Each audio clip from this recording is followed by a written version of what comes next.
So ಯೋಜನೆಯಲ್ಲಿ 5 KG ಅಕ್ಕಿ ಬದಲಿಗೆ ನೀಡ್ತಾ ಇದ್ದಂಥ 170 ರೂಪಾಯಿ ಹಣವನ್ನು ನಿಲ್ಲಿಸಲಾಗುತ್ತೆ. ಸೊ ಫೆಬ್ರವರಿಯಿಂದ ಸಂಪೂರ್ಣವಾಗಿ 10 ಕೆಜಿ ಅಕ್ಕಿಯನ್ನೇ ಸಹ ನೀಡಲಾಗುತ್ತೆ ಅಂತ ಆಹಾರ ಸಚಿವ ಎಚ್ ಕೆ ಮುನಿಯಪ್ಪ ಹೇಳಿದ್ದಾರೆ. ಈಗ ವಿತರಣೆ ಆಗ್ತಾ ಇರುವಂಥ ತಲಾ 5 ಕೆಜಿ ಅಕ್ಕಿ ಆಹಾರಕ್ಕೆ ಮಾತ್ರ ಸಾಕಾಗುತ್ತೆ. ಉಳಿದ 5 ಕೆಜಿ ಅಕ್ಕಿ ಬದಲಿಗೆ ಜೋಳ, ರಾಗಿ, ತೊಗರಿಬೇಳೆ, ಕಡಲೆಕಾಯಿ, ಎಣ್ಣೆಯನ್ನು ವಿತರಿಸಬೇಕು ಅಂತ ಆಹಾರ ತಜ್ಞರು ಹೇಳ್ತಾರೆ. ಹೀಗಾಗಿ ಪಡಿತರ ವ್ಯವಸ್ಥೆಯಲ್ಲಿ ವಿತರಿಸಲಾದಂಥ ಅಕ್ಕಿಯನ್ನು ಹೆಚ್ಚಿನ ಅಕ್ಕಿ ಅಥವಾ ನಾನಾ ರೀತಿಯಲ್ಲಿ ಮಾರಾಟವಾಗಿ ಮರಳಿ ಆಹಾರ ಸರಬರಾಜು ಇಲಾಖೆ ಗೋಡನ್ಗೆ ಬರ್ತಾ ಇದೆ ಅಂತ ಕೂಡ ಹೇಳಲಾಗ್ತಾ ಇದೆ. ನಮಸ್ಕಾರ, ಈ ದಿನ.comಗೆ ಸ್ವಾಗತ. ನಾನು ಶ್ರೀ ಪವಿತ್ರ. ಕಾಂಗ್ರೆಸ್ ಸರ್ಕಾರದ 5 ಗ್ಯಾರಂಟಿಗಳಲ್ಲಿ ಒಂದಾದಂಥ ಅನ್ನಭಾಗ್ಯ ಯೋಜನೆ ಕುರಿತಾದ ಚರ್ಚೆ ಮತ್ತೆ ಮುನ್ನೆಲೆ ಬಂದಿದೆ. ಸೊ ಯೋಜನೆಯಲ್ಲಿ 5 ಕೆಜಿ ಅಕ್ಕಿ ಬದಲಿಗೆ ನೀಡ್ತಾ ಇದ್ದಂಥ 170 ರೂಪಾಯಿ ಹಣವನ್ನು ನಿಲ್ಲಿಸಲಾಗುತ್ತೆ. ಸೊ ಫೆಬ್ರವರಿಯಿಂದ ಸಂಪೂರ್ಣವಾಗಿ 10 ಕೆಜಿ ಅಕ್ಕಿಯನ್ನೇ ಸಹ ನೀಡಲಾಗುತ್ತೆ ಅಂತ ಆಹಾರ ಸಚಿವ ಎಚ್ ಕೆ ಮುನಿಯಪ್ಪ ಹೇಳಿದ್ದಾರೆ. ಸೊ 2023ರ ಕರ್ನಾಟಕ ವಿಧಾನಸಭಾ ಚುನಾವಣೆಯಲ್ಲಿ ಕಾಂಗ್ರೆಸ್ ಅಧಿಕಾರಕ್ಕೆ ಬಂದರೆ ಅನ್ನಭಾಗ್ಯ ಯೋಜನೆಯಲ್ಲಿ ಪಡಿತರದಾರರಿಗೆ ತಲಾ 10 ಕೆಜಿ ಅಕ್ಕಿ ನೀಡುವುದಾಗಿ ಕಾಂಗ್ರೆಸ್ ಘೋಷಿಸಿತು. ಸೊ ರಾಜ್ಯದಲ್ಲಿ ಕಾಂಗ್ರೆಸ್ ಅಧಿಕಾರಕ್ಕೆ ಬಂದ ಬಳಿಕ ಯೋಜನೆಯನ್ನು ಸಹ ಜಾರಿಗೂ ತಂದಿತ್ತು. ಆದರೆ 10 ಕೆಜಿ ವಿತರಿಸೋಕೆ ರಾಜ್ಯಕ್ಕೆ ಹೆಚ್ಚುವರಿ ಅಕ್ಕಿ ಕೊಡೋಕೆ ಕೇಂದ್ರ ಸರ್ಕಾರ ನಿರಾಕರಣೆ ಮಾಡುತ್ತೆ. ಸೊ ಅನ್ನಭಾಗ್ಯ ಕೊಕ್ಕೆ ಹಾಕೋಕೆ ಯತ್ನಿಸುತ್ತೆ. ಸೊ ರಾಜ್ಯ ಸರ್ಕಾರ ವಿವಿಧ ರಾಜ್ಯಗಳಿಂದ ನೇರವಾಗಿ ಅಕ್ಕಿ ಖರೀದಿಸೋಕೆ ನಡೆಸಿದ ಪ್ರಯತ್ನಗಳು ಸಹ ವಿಫಲ ಆಗುತ್ತೆ. ಸೊ ಆ ಬಳಿಕ 5 ಕೆಜಿ ಅಕ್ಕಿ ವಿತರಿಸ್ತೇವೆ, ಉಳಿದ 5 ಕೆಜಿ ಅಕ್ಕಿ ಬದಲಿಗೆ 170 ರೂಪಾಯಿ ಅಂದರೆ ಪ್ರತಿ ಕೆಜಿಗೆ ಅಕ್ಕಿಗೆ 34 ರೂಪಾಯಿ ಅಂತೆ ಹಣವನ್ನು ಕುಟುಂಬದ ಮುಖ್ಯಸ್ಥರ ಖಾತೆಗೆ ಜಮೆ ಮಾಡೋದಾಗಿ ಘೋಷಿಸುತ್ತೆ. ಸೊ ಕಳೆದ 1.5 ವರ್ಷಗಳಿಂದ ಈ ಅನ್ನಭಾಗ್ಯ ಯೋಜನೆ ಅಡಿಯಲ್ಲಿ ಇದೇ ಪ್ರಕ್ರಿಯೆ ನಡ್ಕೊಂಡು ಬಂದಿದೆ. ಆದರೆ ಈಗ ಕೇಂದ್ರ ಸರ್ಕಾರ ಭಾರತೀಯ ಆಹಾರ ನಿಗಮದಲ್ಲಿ FCIಯಲ್ಲಿ ಹೆಚ್ಚು ಅಕ್ಕಿ ಸಂಗ್ರಹ ಇದೆ, ರಾಜ್ಯಕ್ಕೆ ಮಾರಾಟ ಮಾಡೋಕೆ ನಾವು ಸಿದ್ಧರಿದ್ದೇವೆ ಅಂತ ಹೇಳಿದೆ. ಸೊ ರಾಜ್ಯ ಸರ್ಕಾರ ಕೂಡ ಮುಕ್ತ ಮಾರುಕಟ್ಟೆ ಮಾರಾಟ ಯೋಜನೆ OMSS ಅಡಿಯಲ್ಲಿ SCIನಿಂದ ಅಕ್ಕಿ ಖರೀದಿಸ್ತೇವೆ, ಫೆಬ್ರವರಿಯಿಂದ ಹಣದ ಬದಲಿಗೆ ಅಕ್ಕಿಯನ್ನೇ ವಿತರಿಸ್ತೇವೆ ಅಂತ ಹೇಳಿದೆ. ಸೊ ರಾಜ್ಯದಲ್ಲಿ ಒಟ್ಟು 4.45 ಕೋಟಿ ಜನರು ಪಡಿತರ ಯೋಜನೆಯಡಿ ಹೆಸರನ್ನು ನೋಂದಾಯಿಸಿಕೊಂಡಿದ್ದಾರೆ. ಸೊ ಸರ್ಕಾರದಿಂದ ನೀಡಲಾಗುವಂಥ ಪಡಿತರ ಆಹಾರವನ್ನು ಪಡೆದು ಜೀವನ ಸಾಗಿಸ್ತಾ ಇದ್ದಾರೆ, ಪಡಿತರ ಆಹಾರವನ್ನೇ ಅವಲಂಬಿಸಿದ್ದಾರೆ. ಈ ಪ್ರಮಾಣದ ಜನರಿಗೆ ಹೆಚ್ಚುವರಿ 5 ಕೆಜಿ ಅಕ್ಕಿ ವಿತರಣೆಗಾಗಿಯೇ ಸರ್ಕಾರ ವಾರ್ಷಿಕ 9,020 ಕೋಟಿ ರೂಪಾಯಿಗಳನ್ನು ವ್ಯಯಿಸ್ತಾ ಇದೆ. ಸೊ ಪಡಿತರದಾರರಿಗೆ 10 ಕೆಜಿ ಅಕ್ಕಿ ನೀಡೋದು ಹಸಿವನ್ನು ನೀಗಿಸತ್ತೆ. ಆದರೆ ಹಸಿವು ನೀಗಿಸೋದಷ್ಟೇ ಸಾಕಾಗೋದಿಲ್ಲ ಅಲ್ವಾ? ಅಕ್ಕಿ ಅಥವಾ ಅನ್ನದಲ್ಲಿ ಸಿಗೋದು ಕಾರ್ಬೋಹೈಡ್ರೇಟ್ ಮಾತ್ರ. ಹೆಚ್ಚಿನ ಪ್ರಮಾಣದ ಪ್ರೋಟೀನ್ ಹಾಗೂ ವಿಟಮಿನ್ ಸೇರಿದಂತೆ ಅಗತ್ಯ ಪೌಷ್ಟಿಕಾಂಶ ಅಕ್ಕಿಯಿಂದ ಸಿಗೋದಿಲ್ಲ. ಹೀಗಾಗಿನೇ ಇತ್ತೀಚಿನ ದಿನಗಳಲ್ಲಿ ಜನರು ಅಕ್ಕಿ ಅಥವಾ ಅನ್ನವನ್ನು ತಿನ್ನೋದನ್ನ ಕಡಿಮೆ ಮಾಡ್ತಿದ್ದಾರೆ. ಪೋಷಕಾಂಶವುಳ್ಳ ಏಕದಳ ದ್ವಿದಳ ಧಾನ್ಯಗಳು, ತರಕಾರಿ, ಕಾಳುಗಳನ್ನು ಬಳಸೋಕೆ ಮುಂದಾಗಿದ್ದಾರೆ. ಇನ್ನು ವೈದ್ಯರು ಸಹ ಇದೇ ಸಲಹೆಯನ್ನು ಕೊಡ್ತಾರೆ. ಹೀಗಾಗಿನೇ ಬಹುತೇಕ ಪಡಿತರದಾರರು ತಮಗೆ ಸಿಗುವಂಥ ಅಕ್ಕಿಯನ್ನ ಇತರರಿಗೆ ಮಾರಾಟ ಮಾಡಿ ಇತರ ಅಗತ್ಯ ಆಹಾರ ಧಾನ್ಯಗಳನ್ನು ಖರೀದಿಸ್ತಾರೆ. ಹೀಗಾಗಿ ಪಡಿತರ ವ್ಯವಸ್ಥೆಯಲ್ಲಿ ವಿತರಿಸಲಾದಂಥ ಅಕ್ಕಿಯನ್ನ ಹೆಚ್ಚಿನ ಅಕ್ಕಿ ಅಥವಾ ನಾನಾ ರೀತಿಯಲ್ಲಿ ಮಾರಾಟವಾಗಿ ಮರಳಿ ಆಹಾರ ಸರಬರಾಜು ಇಲಾಖೆ ಗೋಡನ್ಗೆ ಬರ್ತಾ ಇದೆ ಅಂತ ಕೂಡ ಹೇಳಲಾಗ್ತಾ ಇದೆ. ಜೊತೆಗೆ ಕೇಂದ್ರ ಸರ್ಕಾರ ಅಥವಾ ಹೊರ ರಾಜ್ಯಗಳಿಂದ ಅಕ್ಕಿ ಖರೀದಿಗೆ ರಾಜ್ಯ ಸರ್ಕಾರ ವಾರ್ಷಿಕ 9,020 ಕೋಟಿ ರೂಪಾಯಿಗಳನ್ನು ವೆಚ್ಚ ಮಾಡ್ತಾ ಇದೆ. ಈ ಹಣ ಹೊರ ರಾಜ್ಯ ಅಥವಾ ಕೇಂದ್ರದ ಪಾಲಾಗ್ತಾ ಇದೆ.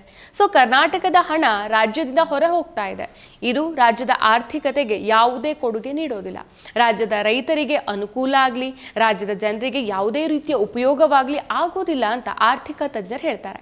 ಆದ್ರಿಂದ ರಾಜ್ಯದ ಹಣ ರಾಜ್ಯದಲ್ಲಿ ಬಳಕೆ ಆಗಬೇಕಾಗಿದೆ, ರಾಜ್ಯದಲ್ಲಿಯೇ ಉಳಿಬೇಕಾಗಿದೆ ಅಂತ ಆಗ್ರಹಿಸ್ತಾರೆ. ಸೊ ರೈತ ಸಂಘವು ಸಹ ಇದನ್ನೇ ಹೇಳುತ್ತೆ. ಅದಕ್ಕಾಗಿ 1 ವರ್ಷದ ಹಿಂದೆನೆ ರೈತ ಸಂಘ ಮತ್ತು ಆರ್ಥಿಕ ಆಹಾರ ತಜ್ಞರು ಸರ್ಕಾರದ ಮುಂದೆ ಪ್ರಸ್ತಾವನೆಯನ್ನು ಸಹ ಇಟ್ಟಿದ್ದಾರೆ. ಆದರೆ ಇದಕ್ಕೆ ಸರ್ಕಾರ ಈವರೆಗೂ ಮನ್ನಣೆ ಕೊಟ್ಟಿಲ್ಲ. ನಿಮ್ಮ ಈ ದಿನ.com ನಮ್ಮ ಕರ್ನಾಟಕ ಎಂಬ ವಿಶೇಷ ಸಂಚಿಕೆಯನ್ನು ನಿಮಗಾಗಿಯೇ ಹೊರತಂದಿದೆ. ಕರ್ನಾಟಕದ 50 ವರ್ಷಗಳ ಎಲ್ಲ ವಿಷಯಗಳನ್ನು ಒಮ್ಮೆಗೆ ಓದಿ, ನಿಮ್ಮ ಮಕ್ಕಳಿಗೂ ಓದಿಸಿ. ಇನ್ನೇಕೆ ತಡ, ಕರೆ ಮಾಡಿ ಅತ್ಯುತ್ತಮ ಪುಸ್ತಕವನ್ನು ನಿಮ್ಮದಾಗಿಸಿಕೊಳ್ಳಿ.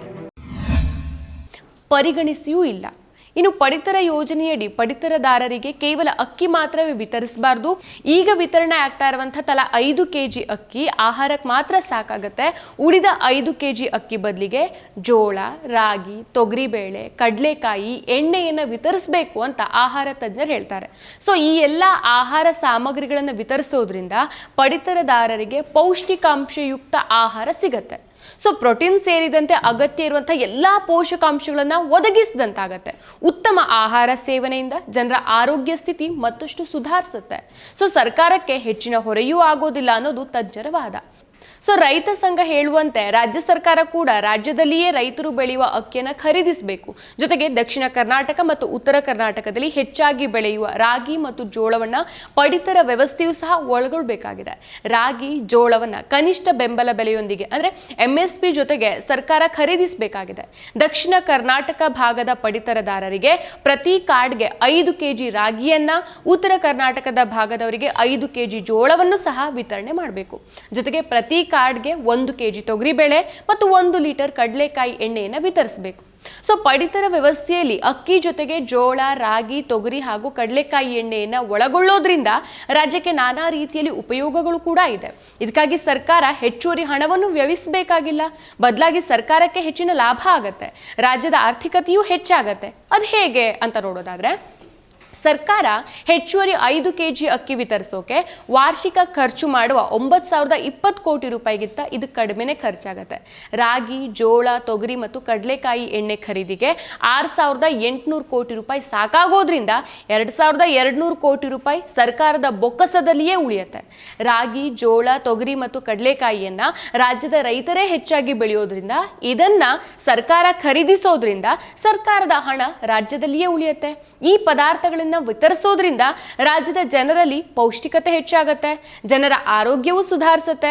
ರಾಗಿ, ಜೋಳ, ತೊಗರಿ ಮತ್ತು ಕಡಲೆಕಾಯಿ ಬೆಳೆಗಳಿಗೆ ಸರ್ಕಾರ ನಿರ್ದಿಷ್ಟ ಬೆಲೆಯನ್ನು ನಿಗದಿ ಮಾಡಿ ಖರೀದಿಸೋದ್ರಿಂದ ಖಾಸಗಿಯವರು ಸಹ ಅದೇ ಬೆಲೆಗೆ ಖರೀದಿಸಬೇಕಾಗತ್ತೆ. ಇದರಿಂದ ರೈತರಿಗೂ ಸಹ ಅನುಕೂಲ ಆಗತ್ತೆ.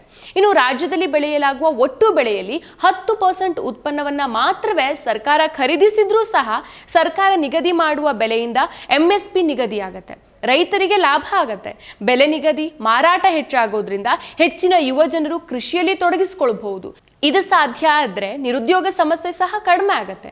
ಇನ್ನು ಗ್ರಾಮೀಣ ಆರ್ಥಿಕತೆಯನ್ನು ಹೆಚ್ಚಿಸೋಕ್ಕೂ ಸಹ ಇದು ಸಾಧ್ಯ ಆಗತ್ತೆ.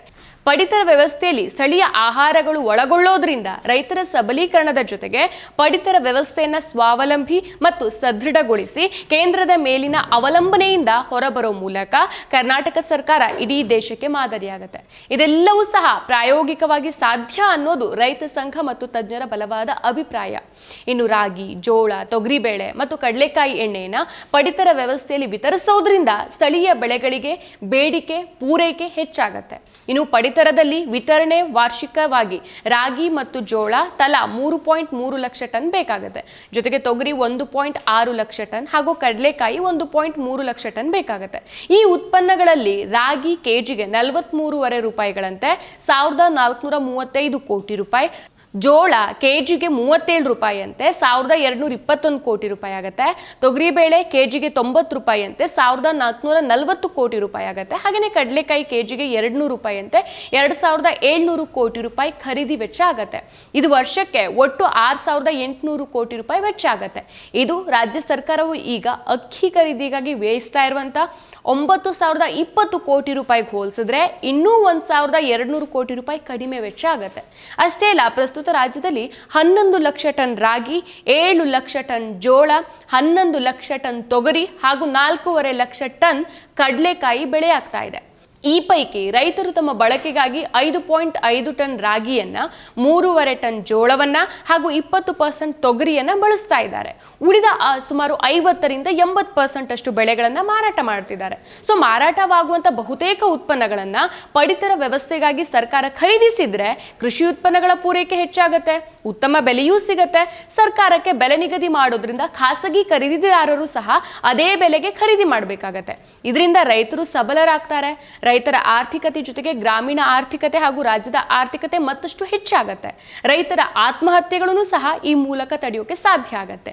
ಹೀಗಾಗಿ ಸ್ಥಳೀಯ ಮತ್ತು ಪೌಷ್ಟಿಕಾಂಶ ಉಳ್ಳುವಂತಹ ಆಹಾರವನ್ನ ಪಡಿತರ ವ್ಯವಸ್ಥೆಯಲ್ಲಿ ಒಳಗೊಳ್ಳೋಕೆ ಸರ್ಕಾರ ತೆಗೆದುಕೊಳ್ಬಹುದಾದಂಥ ಒಂದು ಕ್ರಮ ರಾಜ್ಯದಲ್ಲಿ ಸರ್ಕಾರದ ಬೊಕ್ಕಸಕ್ಕೆ ಹೊರೆಯನ್ನು ತಗ್ಸೋಕೆ, ಪಡಿತರದಾರರಲ್ಲಿ ಪೌಷ್ಟಿಕತೆಯನ್ನು ಹೆಚ್ಚಿಸೋಕೆ, ಆರೋಗ್ಯವನ್ನು ಸುಧಾರಿಸೋಕೆ, ರೈತರನ್ನ ಸಬಲೀಕರಣಗೊಳಿಸೋಕೆ, ಕೃಷಿ ಮಾರುಕಟ್ಟೆಯಲ್ಲಿ MSP ಜಾರಿಗೆ ತರೋಕೆ, ರಾಜ್ಯದ ಹಣ ರಾಜ್ಯದಲ್ಲಿಯೇ ಉಳಿಯುವಂತೆ ಮಾಡೋಕೆ, ಆರ್ಥಿಕತೆಯನ್ನು ಹೆಚ್ಚಿಸೋಕೆ ನೆರವಾಗುತ್ತೆ. ಈ ಬಗ್ಗೆ ಸರ್ಕಾರ ಗಂಭೀರವಾಗಿ ಚಿಂತಿಸಬೇಕಾಗಿದೆ. ರೈತ ಮುಖಂಡರು ಮತ್ತು ತಜ್ಞರೊಂದಿಗೆ ಸಮಾಲೋಚನೆ ನಡೆಸಬೇಕಾಗಿದೆ. ಮತ್ತಷ್ಟು ವಿಶೇಷ ವಿಡಿಯೋಗಳನ್ನು ನೋಡಲು ಮತ್ತು ಹೊಸ ವಿಡಿಯೋಗಳ ಬಗ್ಗೆ ತಿಳಿಯಲು ಈ ದಿನ .com ಯೂಟ್ಯೂಬ್ ಚಾನೆಲ್ ಸಬ್ಸ್ಕ್ರೈಬ್ ಮಾಡಿ ಮತ್ತು ಬೆಲ್ ಐಕಾನ್ ಕ್ಲಿಕ್ ಮಾಡಿ.